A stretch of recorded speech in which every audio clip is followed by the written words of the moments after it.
오늘 제목은 영적인 삶입니다. 에베소서 5장 8절에서 14절이죠. 먼저 이번 주 강단의 말씀을 나누면 하나님이 전달하시는 그 말씀에 분명히 내용이 있다고 하셨습니다.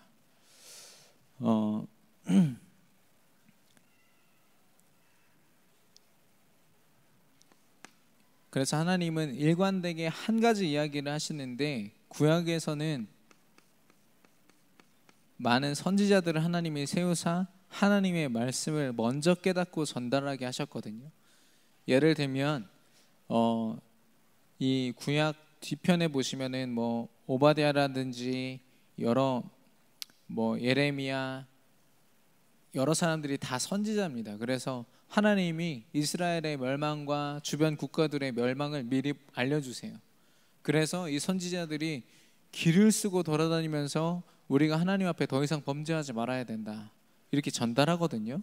근데 그 선지자들을 통해서 하나님이 결국엔 하신 말씀이 무엇이냐, 여러 부분과 모양을 가지고 하나님이 계속해서 설명하시는 게 있습니다.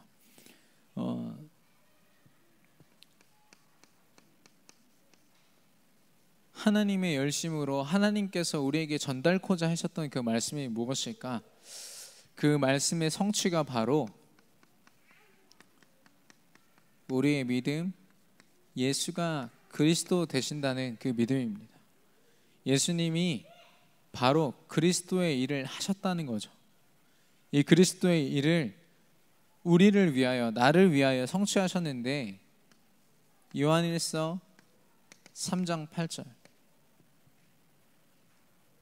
처음부터 범죄했던 이 마귀에게요, 마귀를 꺾기 위하여 하나님의 아들이 나타났다고 했습니다. 마귀에게 붙잡혀 있던 모든 인생은요, 그 마귀를 꺾지 아니하면은 절대 해방될 수가 없어요. 그래서 예수님이 이 땅에 오신 겁니다. 히브리서 2장 14절에 보니까 마귀를 결박한다고 했습니다. 오직 그리스도의 그 권능으로만 가능하거든요. 로마서 8장 2절에 죄와 사망의 법에서 생명의 성령의 법으로 옮겼다고 했습니다. 우리를 해방하였다고 했거든요. 요한복음 14장 6절, 내가 곧 길이요 진리요 생명이니 나로 말미암지 않고는 아버지께로 올 자가 없다, 예수님이 말씀하셨습니다. 이렇게 왕의 권세로 사단을 꺾으시고 제사장의 권세로 우리의 모든 죄를 용서하시고 죄의 법에서 생명의 법으로 옮기셨으며, 또 하나님을 만나는 길이 되어주신, 선지자로 하나님 만나는 길이 되어주신 예수님, 하나님이 결국에는 이 일을 우리에게 성취시키시고 드러내신 겁니다. 결국에는 계속해서 지속하여서 하나님이 드러내신 그 답이 바로 예수 그리스도라는 거죠. 그 하나님이 저와 여러분에게 지금 말씀하십니다. 어떤 말씀을 하시냐, 이 그리스도의 일을 하신 예수님이 십자가상에서 모든 것을 다 이루었다 말씀하십니다. 이 말은 다른 말로 하면 내가 네 모든 죄를 다 담당했어, 내가 너의 모든 문제를 다 해결했단다, 이제 너는 나만 따라오면 돼, 이 말씀을 하신 겁니다. 그냥 아멘만 할 뿐만 아니라 우리 삶을 실제로 드리라는 거죠. 어떤 고백으로요? 마태복음 16장 16절, 이 부족한 어부 출신 베드로 입에서 나온 고백이지만요, 주는 그리스도시요 살아계신 하나님의 아들이십니다라는 그 고백이요, 예수님이 너무 기뻐하셨어요. 너무 기뻐서 이 반석 위에 네 교회를 세우겠다라고 약속하시거든요. 그리고 천국의 열쇠를 그 자리에서 말씀하실 만큼 베드로를 축복하셨어요. 왜냐? 이 고백이 하나님이 그동안 계속해서 강조해왔던 그 고백이거든요. 하나님이 듣고 싶으셨던 고백인 거죠. 마가복음 16장 17절에 믿는 자에게 표적을 허락한다고 했습니다. 그 표적이 무엇이냐? 내 이름으로 귀신을 쫓아낸다고 했어요. 예수 그리스도 그 이름은요, 우리가 그냥 믿고 그냥 이렇게 인사할 때나 쓰는 그런 고백이 아닙니다. 실제로 이 그리스도의 권세를 아는 사람이 이 이름을 선포할 때는요, 모든 흑암이 무너질 줄 믿습니다. 모든 하나님의 나라가요, 천군 천사가 동원되는 영적인 축복이 임할 줄 믿습니다. 그런 고백인 거죠. 그래서 예수 그리스도 이름으로 귀신이 꺾이는 거예요.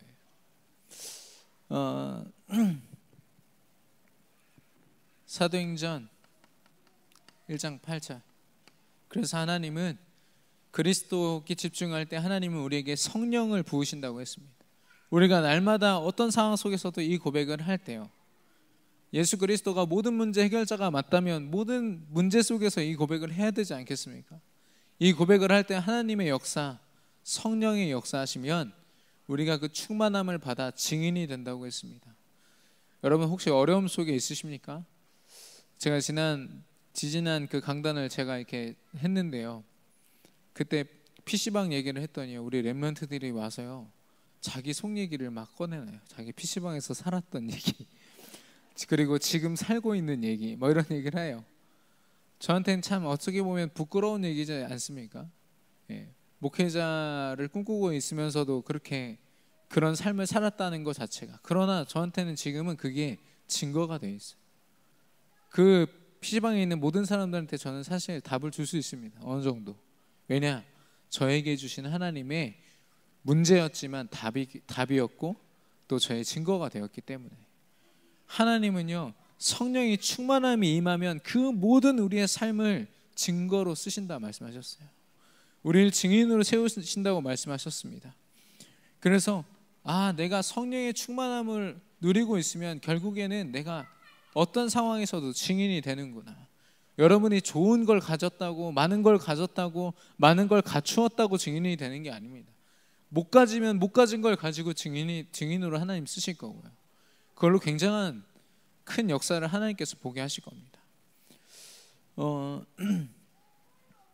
언제까지? 우리가 땅 끝까지 이 복음이 증거될 때 그때 끝이 오리라 말씀하셨습니다. 하나님이 생각하시는 우리 인생의 여정입니다. 혹시 여러분 이렇게 생각해 보신 적 있으십니까?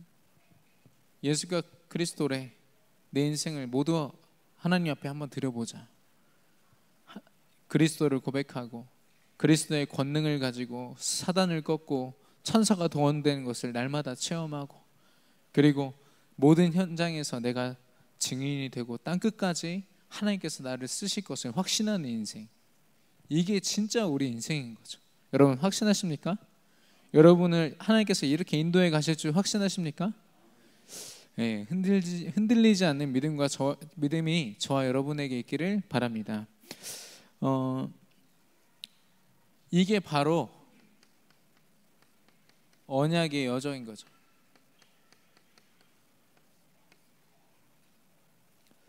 하나님이 원하시는 삶이 이 속에 있고요, 또 하나님이 원하시는 고백이 이 속에 있고요, 또 우리가 살아가야 되는 이유와 의미가 있고 우리 삶의 방향과 목표가 이 안에 다 있습니다. 이걸 사실 모른 채 많은 기독교인들이요, 많은 사람들이 하나님을 안다 말하면서 자기 힘으로 길을 쓰고 살아가야 되는 이유가 바로 이 언약의 여정을 인정하지 않기 때문에. 제가 그런 얘기 지난번에 말씀드리지 않았습니까? 한 청년이 저한테 그랬다고. 2마리 토끼를 얘기했어요. 말씀도 너무 중요한데요, 제가 돈을 버는 것도 중요하지 않겠습니까? 그래서 제가 어떻게 2마리 토끼를 다 잡겠습니까? 이 말을 저한테 잘못 꺼내서 뒤지게 혼났죠. 그 자리에서. 너는 복음이 1마리 토끼에 지나지 않냐? 네가 가진 그 모든 거, 네가 가진 경제 하나님이 지키시지 않으면은 너는 그거 붙잡고 그것 때문에 망할 수도 있다. 그 생각은 안 해봤냐? 하나님이 주신 언약은 타협점이 아니다. 네 인생 바닥에 아주 기초이면서 네 모든 삶 속에 다 깔아야 되는 모든 것이다. 그제서야 조금 알아듣더라고요. 저와 여러분이 혹시 그런 생각을 하고 있지는 않습니까? 육신적인 어떤 일과 이 언약을요 동등하게 두고요 계속 비교하고 있지는 않습니까? 하나님은요 그 짓 하지 말라고 하십니다. 나 다른 우상들이랑 제발 비교 좀 하지 말라고. 나 하나님이라고 하나님이 말씀하시지 않습니까? 예수가 그리스도라고 끝까지 이야기하시는데 그걸 못 알아들으니까요 계속 타협하는 거예요. 저와 여러분이 언약의 여정 속에 있음을 믿습니다. 복음으로만 각인 뿌리 체질 삼고 또 이것으로 유산을 삼아 우리 후대들에게 전달하는 것. 내가 정말 평생을 하나님을 섬기면서 이런 축복을 받았는데 내 아들 너도, 내 딸 너도 이 축복 속에 있었으면 좋겠다. 이런 영적인 유산을 남기는 저와 여러분 되기를 바랍니다. 그래서 저는 이걸 깊이 묵상하는데요 너무 감사한 거 있죠. 이 속에만 있잖아요. 그러면 제가 지금 힘들어도 상관없습니다. 하나님은요 복음을 위해서 살아가는 모든 순간을 작품으로 다 남기시는 거예요. 다 증거가 되는 거예요. 그 어느 것 하나요 내가 정말 쓸모없게 생각하고 정말 지우고 싶었던 나의 기억들이요 다 증거가 돼서 제가 증인으로 서 있는 거예요. 그 인생에. 물론 오랜 그런 삶을 살지는 않았습니다. 이제 겨우 32살이기 때문에 저 여러분 앞에서 이렇게 인생을 논하기엔 참 부족한 저이지만 그 짧은 시간 동안 얼마나 증거할 게 많은 문제 많은 인생이었는지 하나님께서 저와 여러분을 언약의 여정 속에 인도하시고 승리케 하실 줄 믿습니다. 본론입니다. 이 영적인 세계가 있어요. 저와 여러분은 눈에 보이는 것으로 살기보다 영적인 걸 더 우선순위 삼아야 하는 영적인 존재입니다. 가장 먼저는요 성삼위 하나님.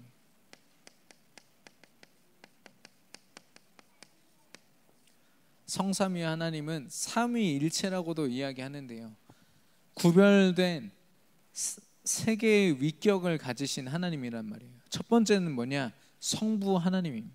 두 번째는 성자 예수님, 그리고 성령 하나님이시죠.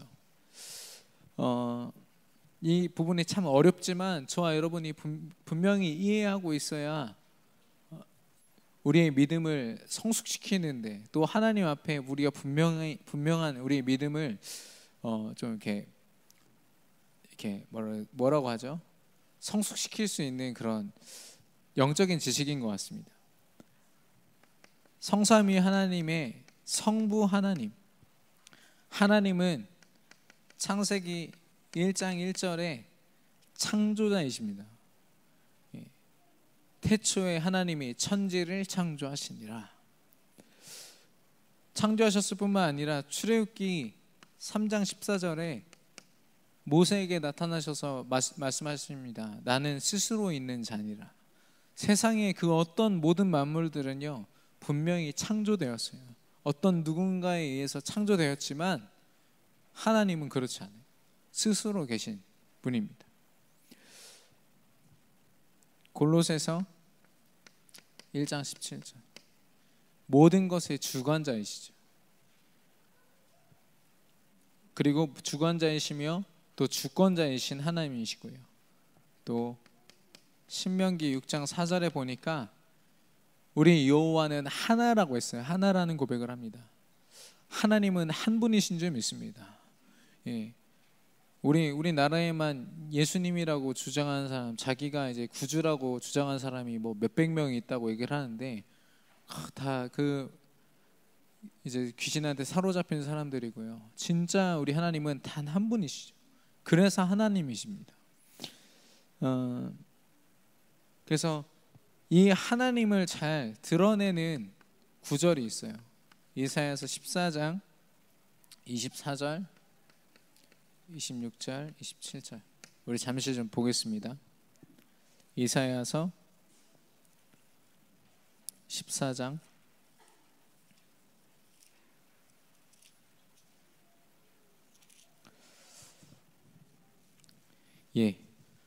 제가 대표로 읽어드릴게요.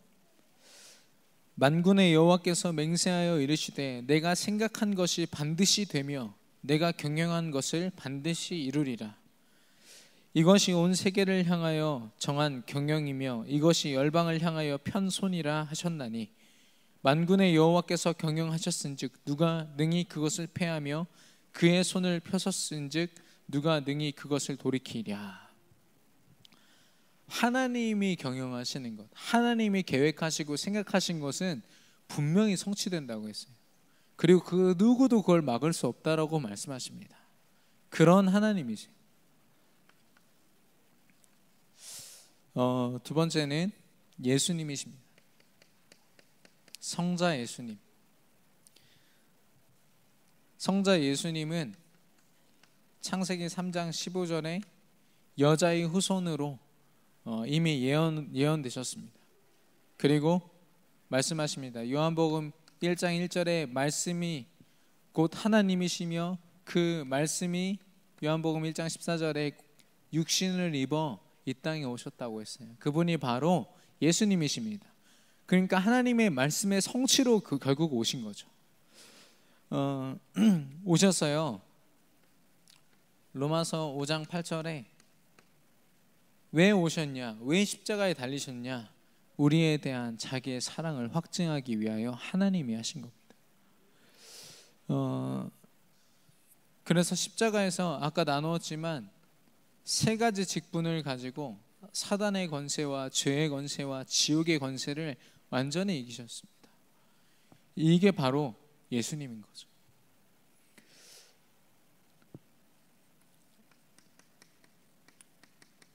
세 번째는 성령 하나님이십니다. 요한복음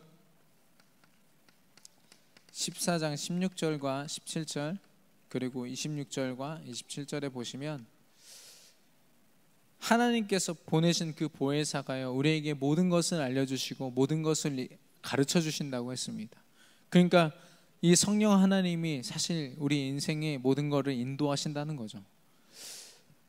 간단하게 깊이 이야기하면 굉장히 복잡합니다. 여러 가지 하나님의 성격도 얘기해야 되고요, 여러 가지 얘기하겠지만 대표적으로 우리가 알아야 되는 하나님, 예수님, 성령님의 그 모습.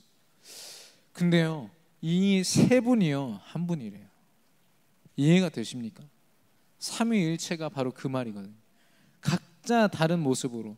이거 가끔씩 예를 들어놓는데 신천지나 막 이상한 여호와 증인 이런 데서 예를 들어놨어요. 뭐냐, H2O 그 물 분자를 가운데 물을 두고요, 막 그 분자가 나눠져 있는 걸 그려요. 그리고 세 분자가 각자 역할을 해서 합치면은 그 물이다 말하면서 삼위일체 이런데 큰일 납니다. 큰일 나요.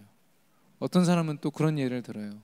내가 여기 있으면 목사고 집에 가면 아들이고 어디를 가면 딴데 나는 결국엔 선민이야 뭐 이러면서 그 이단입니다. 이단. 그 사람이 이단입니다. 이건요 우리가 눈에 보이는 우리가 알고 있는 육신적인 것으로 설명할 수 없는 하나님의 것이에요. 그래서 삼위일체는요 바로 믿음입니다. 이 믿음을요 우리 기독교인들이 확신하지 못하니까, 믿음으로 갖지를 못하니까 신천지가 이걸 거짓말이라고 얘기를 하는 거예요. 삼위일체가 어딨냐, 성경에도 써있지도 않다. 당연히 안 써있죠. 하나님의 모습으로 드러내신 것을 정리한 메시지니까요. 그래서 무식한 이만희가요 삼위일체 이런 거 없다고 그렇게 떠들어대는데 그거에 속아가지고 기독교인들이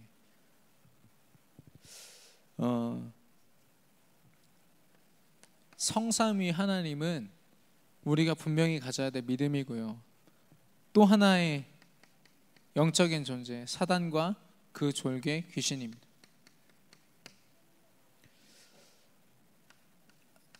아주 쉽게 말하면 이간자예요. 대표적으로 하나님과 인간의 관계를 이간시켰던 그런 존재. 하나님은 사단을 요한복음 8장 44절에 거짓말장이라고 말씀하십니다. 그리고 계시록 12장 7절에서 9절에 보니까 이 사단이 원래 천사였거든요. 사단과 귀신들이 원래 천사였어요. 하나님의 심부름하는 자들이었는데 하나님을 대적하여서 땅에 떨어진 거예요. 쫓겨났습니다. 그래서 그들을 향해서 하나님 뭐라고 말씀하시냐? 옛 뱀 곧 마귀라고 말씀하세요. 옛 뱀은 어디서 마귀일까요? 옛 뱀은 어디 뱀일까요?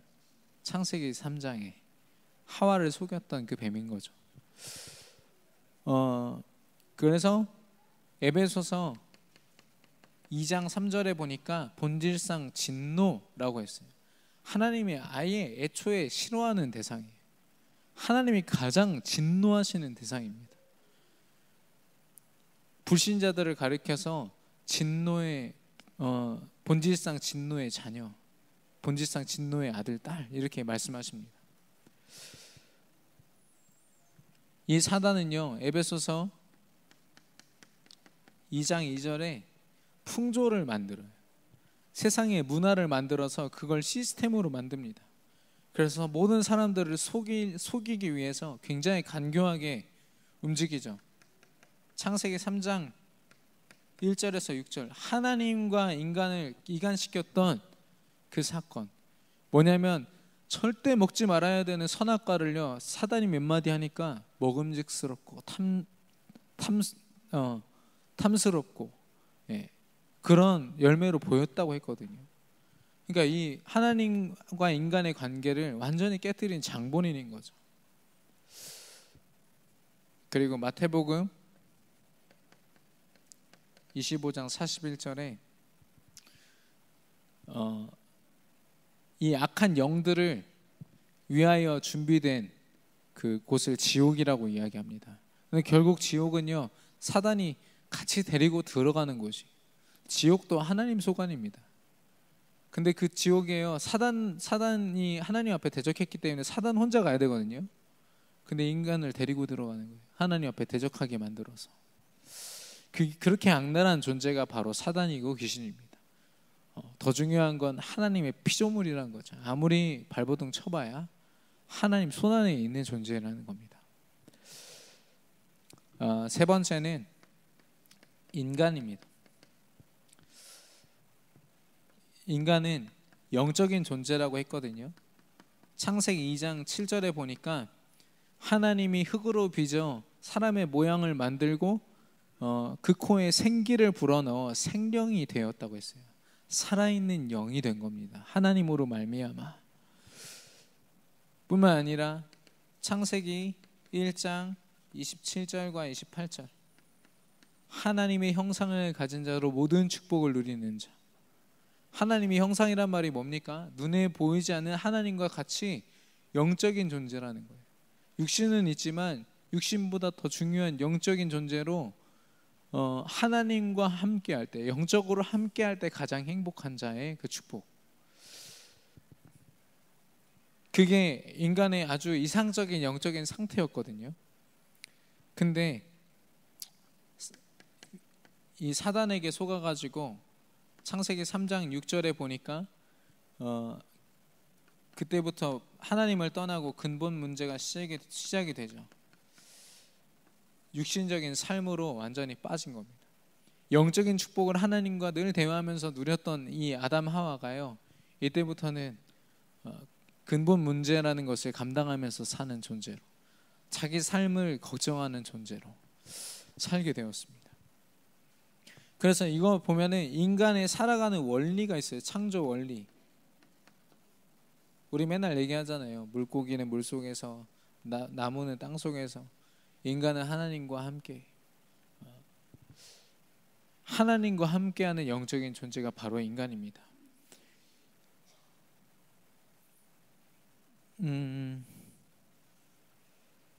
그래서 요즘에 이렇게 보면은 하나님 없이도 얼마든지 할 수 있다, 물론 그런 말은 없지만 인간 스스로가 모든 것을 할 수 있다라는 교양 서적이 지금 서점에 막 쏟아지고 있어요.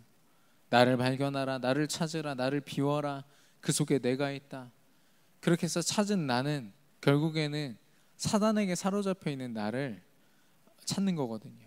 사단에게 완전 사로잡힌 나를 결국 찾는 건데, 그 비밀, 영적인 비밀들을 모르니까요. 영적인 세계를 인정하지 않으니까요. 엘리트고 뭐고 지금 명상센터에 막 수십만 명씩 몰려가고 있거든요. 왜냐? 구글에서 그걸 밀어줘요. 전 세계 최고의 회사 아닙니까? 거기서 명상하면은 엘리트가 더 큰 엘리트가 될 수 있고, 또 정신문제 있는 사람도 괜찮아질 수 있다, 막 이런 얘기를 해버리니까요. 그걸로 막 다 몰려드는 거예요. 근데 막상 그걸 체험한 많은 사람들이요, 귀신에게 사로잡혀 있는 것들을 보게 됩니다. 뭐 더 많이 연구해 봐야겠지만, 이걸 가지고 사단이요 끊임없이 문화를 삼고 인간을 속이는 거죠. 영적인 하나님을 인정하고 사단을 대적하여 하나님과 함께하는 존재가 바로 영적인 축복을 누리는 인간인데, 그걸 완전히 놓치게 만드는 겁니다. 여러분 그동안 계속 기도해 주셨던 우리 유경선 성도님 소천하셨거든요. 지난 월요일에 소천하셨어요. 예, 그래서 황 전사님이랑 같이 그 장례식에 다녀왔는데요. 얼마나 가슴이 아프던지요. 예, 그 가족을 두고도 여러분 계속해서 기도해 주시고, 그 자녀가 둘이 있는데 손자가 있으시더라고요. 45이신데 손자가 있으셨어요, 생전에. 지금은 고인이 되셨지만 그 가족을 두고도 여러분 계속 기도해 주시되, 그걸 보면 참 사람 인생이라는 게 너무 안타까울 만큼 너무 어떻게 설명하기 힘드네요. 예, 그 죽음이란 거 앞에 참 너무나도 연약한 존재 아닙니까? 아무리 열심히 산다 한들 하나님이 그 비밀을 누리면서 살아도 참 이 짧은 우리 인생인데, 일생인데, 이걸 모른 채로 사단에게 다 빼앗기면서 사는 사람들이 우리 주변에 널려 있다는 거죠. 하나님은 저와 여러분에게요, 영적인 세계를 믿음으로 깨닫게 하셨을 뿐만 아니라 영적인 흐름을 보여주셨습니다.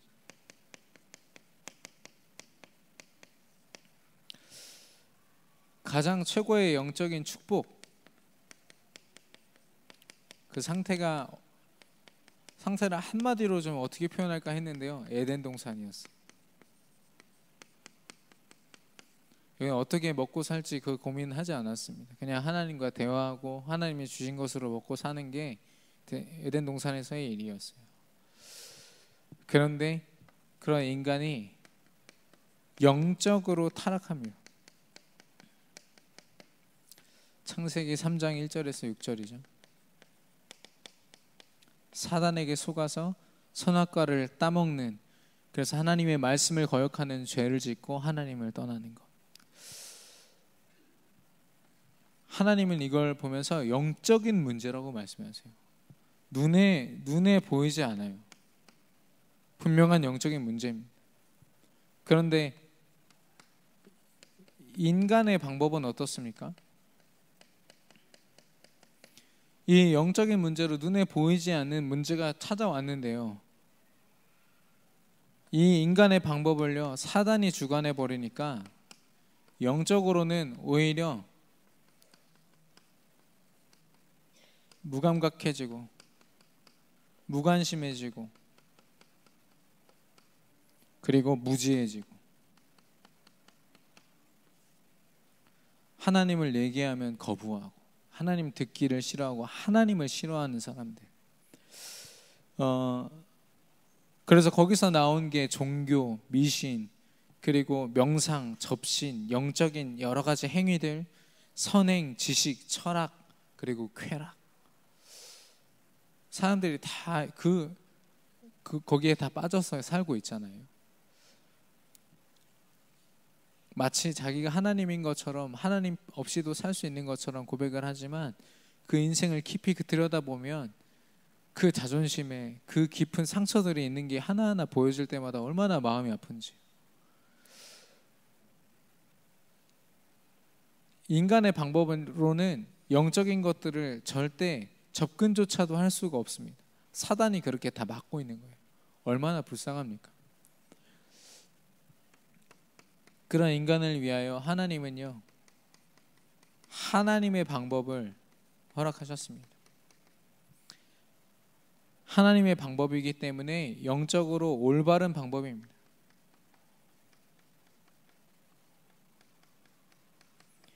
하나님이 주신 방법이 아니면 안 된다. 바로 예수 그리스도입니다. 예수가 하신 그리스도의 일, 사도행전 1장 1절이죠. 그래서 그리스도가 선포되어진 그 모든 곳에 하나님의 나라가 임합니다. 사도행전 1장 3절. 그리고 그리스도를 누리며 하나님 나라를 선포하는 그곳에 더 이상 우리의 노력과 우리의 힘이 필요 없습니다. 성령 하나님께서 더하시는 충만함, 이걸 가지고 하나님이 원하시는 세계복음화를 감당하는 사도행전 1장 8절, 땅끝까지 증인되는 것. 하나님은 이 방법을요 우리에게 일방적으로 주셨어요. 그래서 성경은 이 하나님이 주신 이 방법을 선물이라 이야기합니다. 그리고 우리에게 그 선물을 누리라고 말씀하십니다. 이것으로 말미암아 우리가 참된 영적 회복이 가능한 거죠.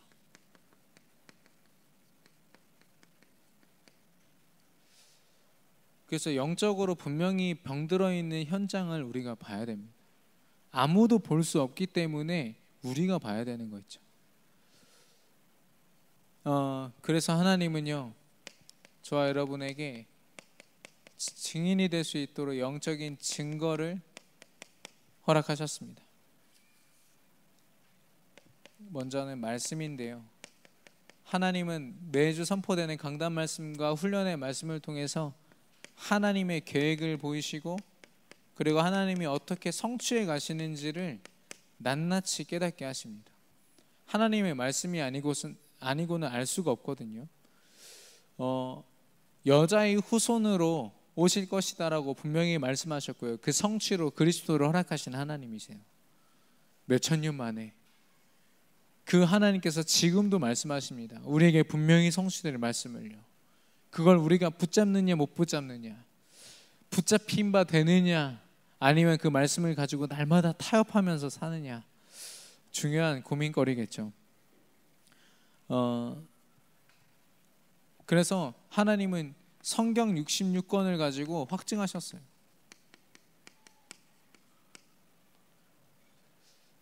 이 성경에 보니까요, 이 성경에 어떤 내용도 더하지도 말고 빼지도 말라고 분명히 써 있거든요. 하나님이 가장 싫어하시는 일입니다. 근데 그 천주교도 그렇고요, 교황이 한 말들 다 뒤에다 붙여놓고, 신천지 이단 막 여러 이단들 보면은 자기들 맘대로 성경을 막 해석하고 뒤에다 덧붙여놓고, 사실 제가 이단을 좀 연구해 보려고 했어요. 여러분한테 그 내용을 전달해 드리려고, 신천지도 그렇고. 근데 좀 연구하다가 그냥 너무 이렇게 저질인 거예요, 진짜로. 신학적으로 보면요, 비유풀이라고 막 어마어마한 것처럼 외워서 설명하잖아요. 근데 사실 이 그리스도 언약으로 보잖아요. 아마 여러분이 보셔도 그럴 겁니다. 되게 저질이에요. 자기들 입맛에 맞게 그냥 다 갖다 붙여놓은 거예요. 그걸 조금 논리적으로 설명해 놓으니까 이 믿음이 약한 기독교인들은 다 속는 거죠. 언약이 없는 사람들 다 속을 수밖에 없는 겁니다. 왜냐면 우리는 성경 구절 사실 많이 못 외우잖아요. 근데 그 사람들은 기를 쓰고 외우거든요. 왜냐, 자기 구원 받으려고. 근데 우리는 구원이 너무 확신되는지 잘 안 외우시는 것 같아. 예. 물론 저도 뭐 그렇습니다만은, 하나님은 성경 66권을 가지고 하나님의 일을 확증하셨어요. 이 말씀을요, 그리스도로 말미암아. 그리고 이제는 우리를 증인 삼으시는데, 마가복음 3장 13절에서 15절에 보니까 예수님이 12제자를 부르실 때 원하셔서 부르시고 그들에게 모든 권세를 주세요. 귀신을 내어 쫓는 권세, 뱀과 전갈을 밟는 그 권세를 주시거든요. 그리고 전도도 하며 이렇게 말씀하십니다. 그래서 하나님이 증인을 세우는 방법은 이거예요. 택하시는 거. 하나님의 일방적인 은혜로 깨닫고 하나님 앞에 세워지는 거 말고는 방법이 없어요. 인간이 아무리 노력해가지고 인간의 방법으로 하나님 찾아간다? 절대. 저와 여러분이 하나님의 일방적인 은혜를 받은 증인인 줄 믿습니다. 우리가 그 사명을 감당하는 거죠. 그걸 알았던 베드로가요 고백합니다. 베드로전서 2장 9절에 왕 같은 제사장. 이때는 예수님과 함께하면서 예수님의 권세를 간접적으로 체험했다면, 이제 성령 하나님이 함께하시는 그 제자들에게는요, 이 베드로에게는 왕 되신 그리스도의 권세를 가지고 현장에 나가는 것, 제사장의 권세를 가지고 현장에 나가는 것, 선지자의 권세를 가지고 그들에게 나아가는 것. 그래서 그들에게 역사하는 사단을 꺾고 또 그들의 모든 죄악을 그리스도의 이름으로 말미암아 용서하여 주고 또 하나님께로 인도하는 전도자의 삶을 사는 거죠. 그 고백을 하는 겁니다. 왜 우리가 왕 같은 제사장의 그 축복을 누려야겠습니까? 현장을 살리려고, 그리스도로 말미암아 현장을 살리기 위하여서. 마태복음 24장 14절에 땅끝까지 복음이 증거되었을 때 그제서야 끝이 오리라 말씀하셨습니다. 모든 민족이 복음을 들을 때요.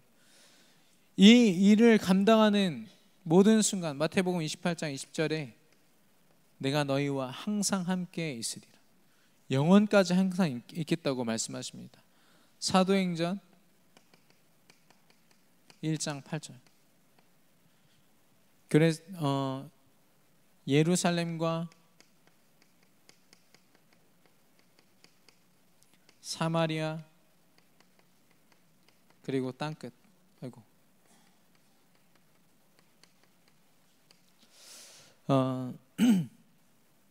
이건 뭐냐면 우리가 밟는 모든 현장으로 하여금 성령이 역사하시는 증거의 현장으로 남기시겠다 말씀하시는 거죠. 그래서 저와 여러분이 하나님 앞에 부름받고 이 권능 누리면서 이 일을 위하여 달려가는 사람들이 바로 하나님의 전도자인 거죠. 어제 화요 집회에서 또 오늘 목회원에서 지금 류광수 목사님 뭐라고 말씀하셨냐면 노바디라고 얘기하셨어요. 노바디는 아무도라는 뜻입니다. 아무도 할 수 없다. 아무도 갈 수 없다.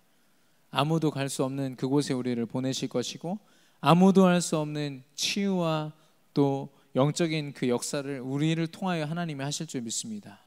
아무도 할 수 없기 때문에 저와 여러분이 해야 되는 거죠. 증거를 보고 남기는 자로, 이제는 그 증거를 후대에게 유산으로 남겨주는 자. 그래서 우리 후대들이 우리의 유산을, 우리의 증거를 가지고 영적 서밋으로 서도록 돕는 겁니다. 렘넌트들이 많은 걸 가지기 이전에 오직 그리스도로 결론 내리고 영적으로 하나님 앞에 먼저 집중할 수 있도록, 이게 아니면 안 된다라는 믿음을 심어주는 겁니다. 우리의 삶을 통해서요, 우리의 가진 증거를 통해서요. 그래서 사무엘이 자기가 누리는 하나님을 그 믿음을 가지고 다윗에게 그 기름을 부었을 때 하나님의 영에 그 이후로부터 감동됐다고 했거든요. 바로 왕이요, 어린 소년 요셉의 그 모습을 보고, 하나님의 인도를 받는 모습을 보고 이렇게 하나님의 영이 감동된 자를 본 적이 없다라고 얘기했어요. 우리 렘넌트들이 그런 영적인 서밋으로 서야 되지 않겠습니까? 그래서 그들이 감당하는 어떤 기능이든지 하나님이 원하셔서 하나님이 사용하시는 기능 서밋의 축복을 누리는 거죠. 하나님이 역사하실 수밖에 없는 그 전공, 공부, 그걸 하게 만드는 겁니다. 그냥 이렇게라도 공부하면 입에 풀칠이라도 하겠지, 이런 말 말고요. 지금 당장은 좀 한계가 많고 부족해 보일 수 있지만 하나님이 들어 쓰시면, 하나님이 사용하시면 하나님의 증인이 될 줄 믿습니다. 문화 서밋으로 이제는 그 렘넌트가 복음을 가지고 가는 그곳에 복음화의 그 축복이 시작됩니다. 바로 생명운동이죠. 생명이 살아나는 것. 여러분 혹시 헥소고지라는 영화 보셨나요? 그 실화를 바탕으로 한 건데 그 한 병사가 한 청년이 군인을 하고 싶은데 어렸을 때 어떤 트라우마로 총으로 누군가를 죽이는 걸 아주 극도로 싫어해요. 그래서 의무병으로 들어갑니다. 이제 그래서 의무병으로 들어가서 총 한번 들어보지 못하니까 막 처음에는 욕을 먹어요. 우리는 총 쏘는데, 우리는 적진에 들어가서 총 쏘고 싸우는데 너는 이렇게 그 가방 메고 돌아다니면서 뭐 하냐 하면서 막 놀리거든요. 근데 모두가 포기한 그 전장에서요, 혼자 남아가지고 쓰러져서 죽기 직전인 자기 동료들을요 76명을 밤새 자기 혼자 업어가지고 자기 그 진영에다 갖다 놓는 거예요. 그래서 저 부대는 다 죽었다라고 생각했는데 밤에 자다가 일어나서 보니까 자기 동료들이 다 침대에 누워 있는 거예요. 그걸 보고서 그 동료들이요, 나중에 그 병사가 76명을 구하고 돌아왔을 때 다 같이 이렇게 인사하는 거 있죠. 자기 동기한테. 생명이 살아나는 그 일에는요, 그 누구도 토를 달 수가 없죠. 우리 렘넌트들이 하는 그 모든 일에 영적으로 병들고 상처 있고 무너져 있는 인생들이요, 하나님을 믿고 돌아올 줄 믿습니다. 그걸로 살리기 시작하잖아요. 그러면 아무도 토를 달 수가 없어요. 영적으로 무너진 사람이 하나님께 돌아오고 치유된다. 이것만큼 큰 응답이 어디 있겠습니까? 결론입니다. 오늘 목회원 1강에서요, 우리 담임 목사님 지금 참여하고 계신데 목회대학원 1강에서 이런 말씀을 하시더라고요. 그리스도를 안다는 것, 그리스도를 믿고 소유했다는 것 자체는 전도의 축복 속에 있다는 것과 같다 라고 말씀하셨어요. 그리스도를 내가 소유했고 축복을 받았다, 이걸 넘어서요, 하나님이 원하시는 걸 늘 고민하는 사람이 바로 전도자입니다. 다윗이요, 한 나라의 왕이 됐어요. 목동이었는데 한 나라의 왕이 돼서 모든 걸 다 가졌어요. 근데 다윗의 소원이 뭐였습니까? 하나님의 성전을 짓는 것. 하나님이 그 시대에 가장 원하시는 일을 자기가 왕이 돼서 다 가져도 그게 목표가 아닌 거예요. 그거보다 더 큰 목표가 있었죠. 다니엘도 왕이 3번 바뀌는 동안 자기가 국무총리를 할 만큼 뛰어난 사람이었어요. 근데 그 국무총리 자리, 자기의 목숨까지 다 내놓을 만큼 지켜야 했던 하나가 뭐냐? 그 언약이었어요. 하나님을 향한 언약. 뿐만 아니라요, 너무 많죠. 에스더라는 사람 아십니까? 바사 왕국에 지금으로 그 당시 이제 페르시아 그 왕의 왕후가 됐어요.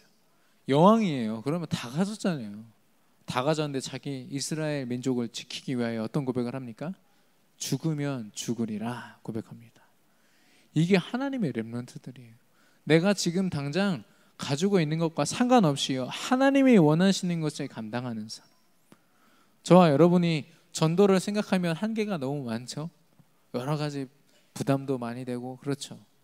근데 하나님은 당장 우리가 나가서 막 복음 전하고 이것뿐만이 아니라 우리의 모든 삶 속에서 하나님이 원하시는 것을 두고 고민하기를 원하시는 거예요. 그래서 이 영적인 세계를 분명히 알고, 또한 하나님이 허락하신 영적인 흐름을 분명히 알고, 그것을 증거 삼아 전달하는 전달자로 하나님이 저를 이미 세우신 거예요. 전달자가 바로 전도자죠. 그래서 우리가 감당하는 모든 삶은요, 바로 전도의 도구가 됩니다. 또 전도 자체가 되고요. 이걸 이해한 사람이 바로 현장에 사실 전도 시스템을 세울 수 있는 거죠. 어떤 장소의 개념이 아닙니다. 정말 내가 하나님의 일을 이 자리, 하나님이 맡기신 이 자리에서 내가 감당하겠다라고 하면 그 자리 시스템이 세워집니다. 세우려고 길을 쓰지 않아도요, 세워져 있을 거예요 아마. 그래서 나름대로 좀 구체적인 미션을 드리면, 개인이 현장에서 내가 감당할 다락방, 이 다락방이라는 것은 1대1로 이 복음을 한 사람에게 각인시키고 답을 주는 것을 얘기합니다. 처음엔 1대1로 시작하잖아요.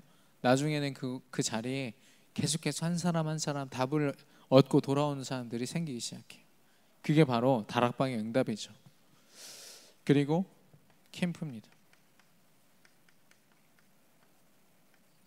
우리 갈마 지역 캠프가 내일 진행이 되는데요. 이 캠프 사실 노방전도 있잖아요. 축호전도. 이거는 지금 영적인 흐름으로 볼 때는 조금 힘든 캠프입니다. 물론 거기에도 하나님의 계획과 뜻이 있지만, 그래서 하나님이 우리에게 주신 미션이 뭡니까? 관계되어진 그 현장을 두고 기도하라. 그래서 혹시 기회가 되면 그 자리에서 전도자들에게 연결하는 거예요. 내가 못 만난다면 다른 전도자 보내면 되지 않겠습니까?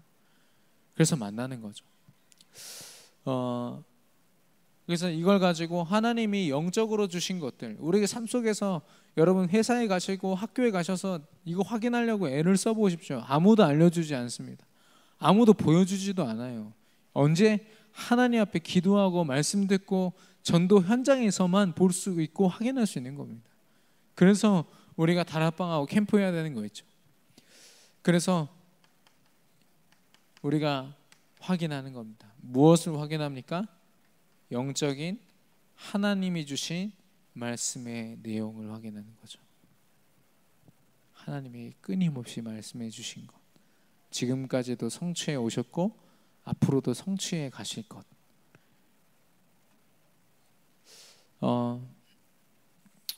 마무리를 할 텐데, 저는 가끔씩 이렇게 여러 가지 다른 걸 예를 들면 집이 멀다, 여러 가지로 이렇게 교회를 그만두시는 분들이 계세요. 물론 안타깝고 또 같이 하고 싶지만, 저는 교회는 그렇게 다니는 곳이 아닙니다. 무슨 학원 다니듯이 다니다 끊고 그런 곳이 아니라요. 여러분이 발견해야 될 게 뭐냐?